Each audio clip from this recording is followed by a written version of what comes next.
Hello and welcome to Deadline Horror News Live for December 8th, 2021. I'm Josh. I'm joined here with Donnie. Hey. And the Professor Smoke. What's up? We've had a few technical difficulties here before going on the air, so if anything stupid happens in the middle of this, I'm just giving you fair warning. Smoke's camera might fall over, a cat might run. Who the hell knows what's going to happen? But that's live streaming for you. That's what. I want to remind you to like and subscribe down at the bottom, to the channel, and click on the bell to be notified when we upload new videos. And of course, we want you to become a supporter of the Spook Show by going over to patreon.com/AA Spook Show. Over there, you can. We have levels starting at $1, $3, $5, up to $1,000 crazy Spook Show insanity level. Which please go check that out. It's pretty funny, and you never know, somebody might sign up, but I doubt it. But the main attraction over there is every Tuesday. We have a new video minisode comes. We load that up, and the popular segment on that is the Library of the Professor, where Professor Smoke himself takes a curated selection from his personal collection, and we talk about it. It could be any of that stuff you see there behind the masks, books, laser disc. What is it? CEDs, a little bit of everything. It could be any of that stuff. So that's every Tuesday. Like I said, we put that up, and then of course we get the main podcast, the All-American Spookshow Horror Podcast. Episode 85 just came out this week on Monday at 6 p.m. East, like every week. And the latest episode was Silent Night, Deadly Night from 1984. That one was just Smoke and I on that one. Will and Donnie. Yeah, I hate to miss it. They were on holiday assignment for that one. So two of us. Have you had a chance to watch it yet? No, it's actually I've rented it. I haven't watched it yet. Okay. So. We'll get your thoughts on that once you watch it. Hopefully by next week. And next week is episode 86, which is Spook Show Spotlight Holiday Horror Part 2. That one will come out next Monday, December 13th at 6 p.m. East. Unless you're a patron at least the $5 level, you get it early.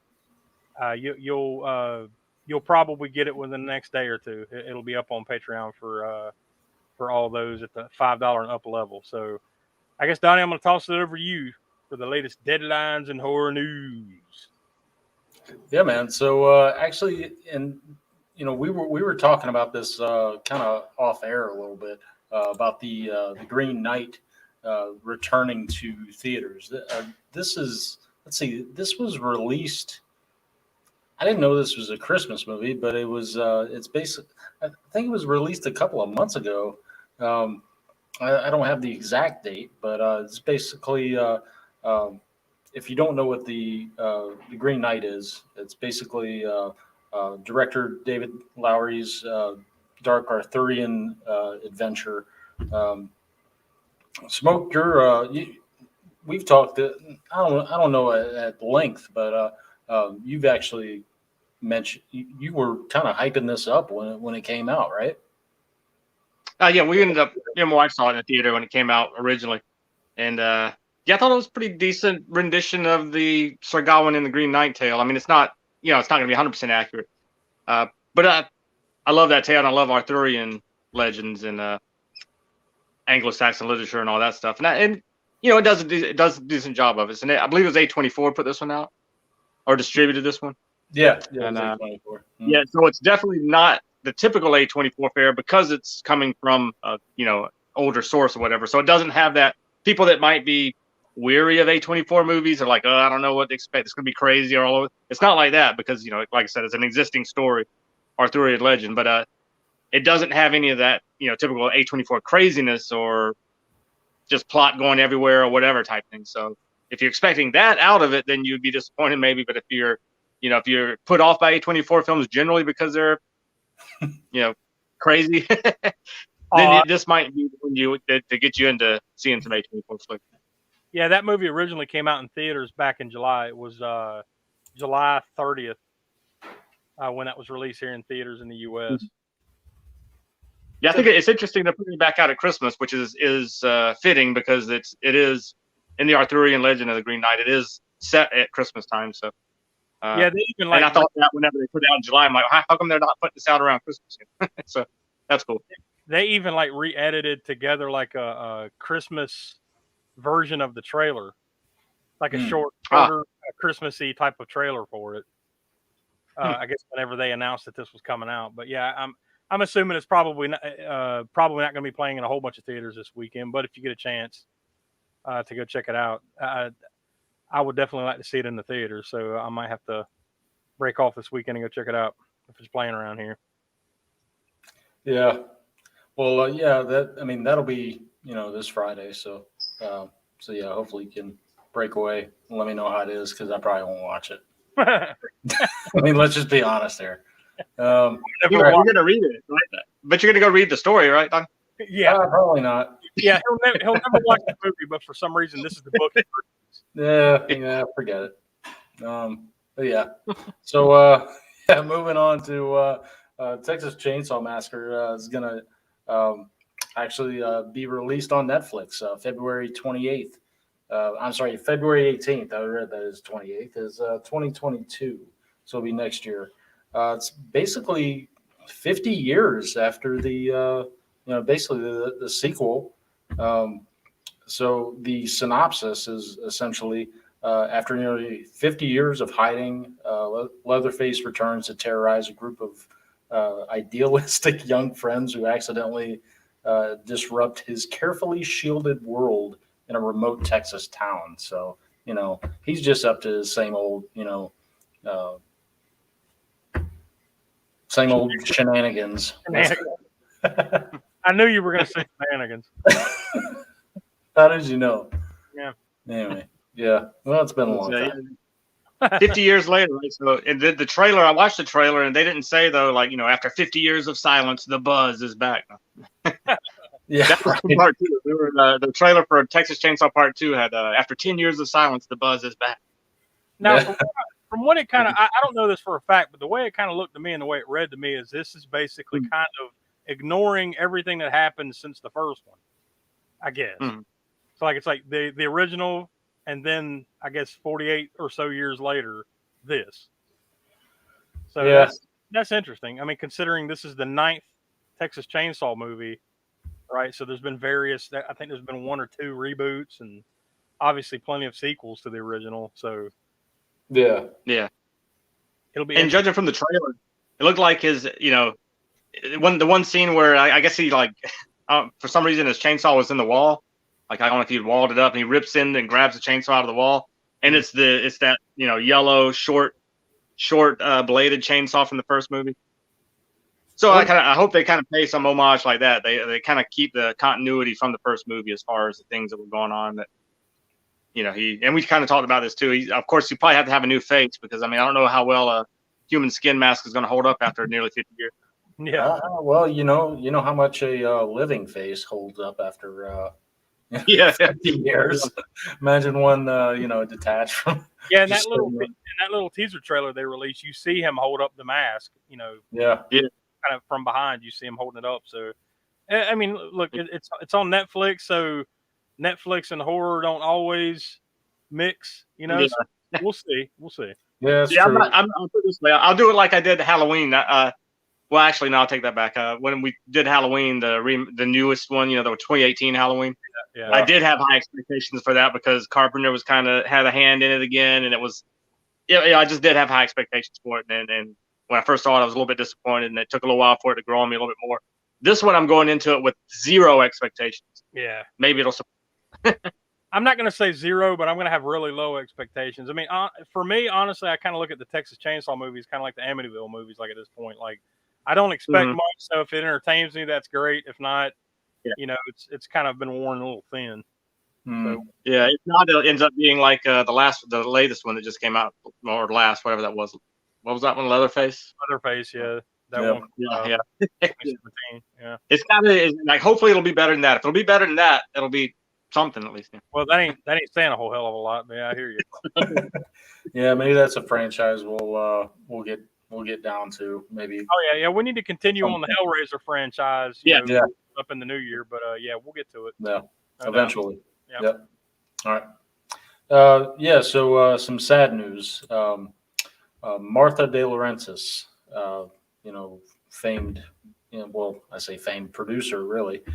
She was Martha Schumacher before she married Dino De Laurentiis, who actually died in 2010. But yeah, so it's just sad news. She just passed on December 4th. I'm not really certain as to why, or I think it was she'd had a long battle with some type of cancer. Oh, okay. Yeah. But she was an associate producer and producer on tons of stuff, including a movie that we talked about not long ago, Maximum Overdrive. Yeah. Pretty much all that, De Laurentiis studio stuff that came out in the 80s. I mean, she was married to Dino and, made a bunch, or, had a hand in all that stuff. Firestarter, Cat's Eye, Silver Bullet, King Kong Lives. We talked about that at a lot of those movies at length, not only in the Maximum Overdrive episode, but the Trick or Treat episode. Yeah, that was the studio as well. So, and that series Hannibal that was on NBC, back in 2013, she had a big hand in that. So yeah, that's unfortunate to hear about that. Yeah. So typically we don't cover the horror anniversaries, but it just happened to be one that we'll unfortunately cover again. Yeah, I mean, another thing too is like there wasn't a lot of bigger headlines this week like we normally cover, so this was unfortunately one of the bigger headlines this week. Yeah. Only one fan convention or experience event, however you want to phrase it, that we found, and we literally found this one right before we went on air. I didn't even know this was going on, but thanks for the family smoke there for finding it. But Spooky Empire Holiday Pop-Up Event in Orlando, Florida, this weekend. So that's December 11th and 12th. So that's this Saturday and Sunday only. You can go to spookyempire.com for information on that. I don't think it's that much to get into this, but some of the guests include William Ragsdale, Alex Vincent, Danielle Harris, 5 or 6 other guests, and you know how these kind of things are. There might be a few added last minute, but yeah. So if you're in the Orlando area this weekend, there's just something to do. And it's too bad, Smoke, you're not that, because you were literally just down there like just a few days ago, right? Yeah, we just came back like 2 days ago. You just missed it by one weekend, basically. Missed that. Unfortunately, like how we were talking off camera, I missed the Krampus night they had down there too. Didn't even know about it until we had left. Was that at Universal Studios or was that somewhere else? No, it was just December 6th is sort of is Krampus knocked, and traditionally or whatever. And I guess some states have been. I'm sorry, not December 6th, December 5th. December 5th is Krampus knocked or Krampus night, and a lot of states I guess have some sort of event for it. And Orlando had one, and like I said, we probably most definitely would have went to it if we'd known about it. Yeah. We got the box office report from this past weekend of December 3rd through the 5th. You can see the numbers there on screen. I don't know how well everybody can actually read those numbers, but the numbers were way down this weekend. I guess it was just a slow weekend. I mean, there really was no big opening or anything like that, and it was just a really slow box office weekend. Number 10, Sword Art Online Progressive Aria of a Starless Night.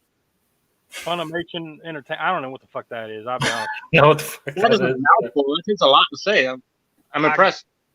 Yeah. if you can win an Oscar for a long title, then it's a shoe-in. Shit.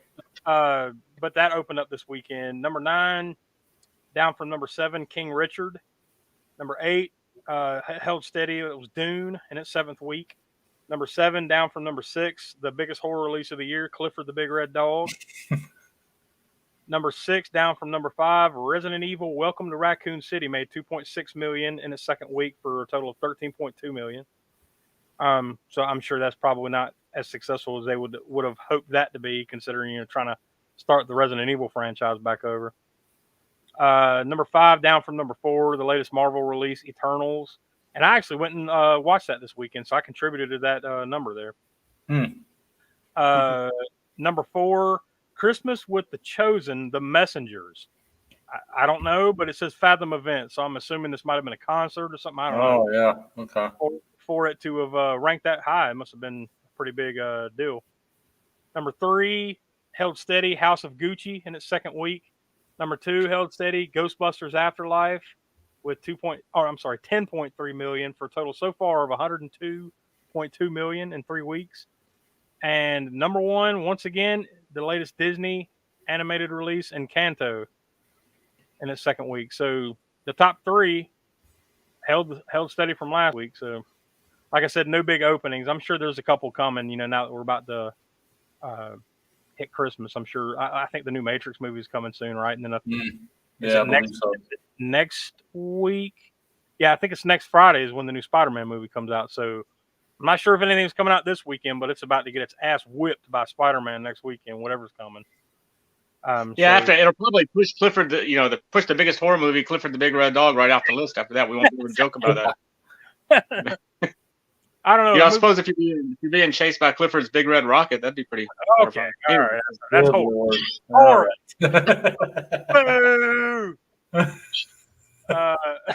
Although that would be terrifying, no doubt.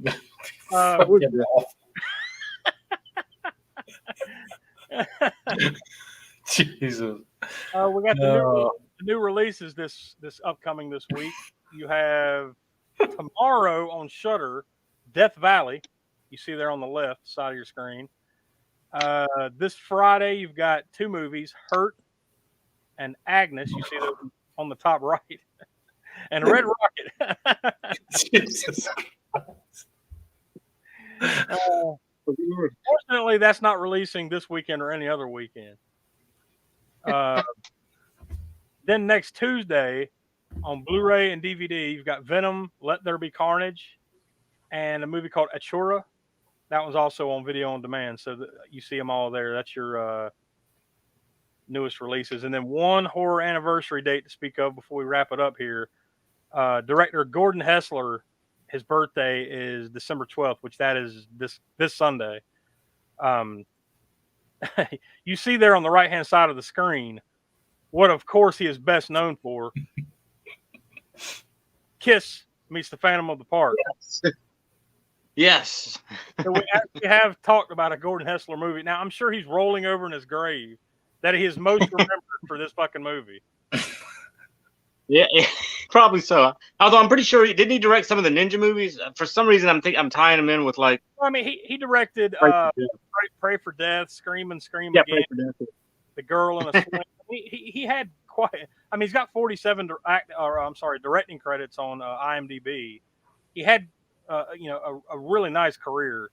Some memorable horror movies from the 70s and early 80s, but of course. We will remember him for Kiss meets the Phantom of the Park. Yes. So I think I did. Yeah, we'll have to do that one again. So I'm revisit that one. We will once we start this. We're going to start like a damn it. What do we call it, Donnie? Spook Show Rewind or Spook Show Rewind. Yeah, something like that. Basically, where we kind of go back to the beginning and like. To those episodes where Donnie wasn't on here, and we can talk about something and get his ratings and everything. So yeah, we will get back around to mentioning it sooner or later. But yeah, that's pretty much all we had as far as like the usual lineup of things. We do have the Patreon poll active right now, the December Patreon poll over on patreon.com/AA Spook Show. If you join us there, I believe at least at the $3 level, you can vote in the poll. And this will be for a movie that we watch next month. That episode will be episode 93, literally at the very end of January 31st. Your three choices that you see there on the screen are X-Ray, and it actually have two titles, like Hospital Massacre, right, Smoke? Yeah, I think it might have three, but the two main ones are X-Ray and Hospital Massacre. Hospital Massacre. Enter the Ninja and Charles Bronson classic 10 to Midnight. Now the connecting thread there you see on the right-hand side of these are all canon films. So. And when I checked to see these movies, before we threw out the choices, like they're all available to stream somewhere. I think like on Tubi TV and other places, maybe Amazon, stuff like that. So these are movies that you can go out and watch. But we encourage you to join us over on patreon.com/AA Spook Show so you can vote and see what we are going to be watching next month. So it should be interesting. And maybe we can also kind of do some canon tie-ins with this. I think that'll be pretty cool. So that'd be cool. Yeah, we could do that. So maybe speaking of canon, and we talked about this movie a little bit earlier, but Texas Chainsaw Massacre 2 was actually distributed by Canon. I didn't know that. So it's not on this list. We're not doing it on this poll, but but it is a Canon one. Oh yeah, I mean when you're, I'm sure we'll get around to that franchise at some point. we could literally do nothing but Canon films for like the next 5 years if you wanted to. There's so many of them. These were just a few of the early ones, since from the early '80s that we pulled for this poll. So, and like I said, if you want your voice to be heard, patreon.com/spookshow and give us the vote there and see what your vote will influence what we watch next month. So, really, that's about it. I mean, where you can usually find us on Twitter at AA Spookshow, Facebook, Instagram, the Slasher app, TikTok, all those places. Of course, every Wednesday night live here on YouTube for Deadline Horror News Live. Every Tuesday, new video minisode, Library of the Professors, the main event there, and of course, new episodes of the podcast every Monday at 6 p.m. East, wherever you listen to your podcast. So join us in all the various ways, and I guess for Will, who of course once again could not be here, and for Donnie and the Professor Smoke, I'm Josh. We are from the All-American Spookshow Horror Podcast, and we will talk to you next week. See you guys later.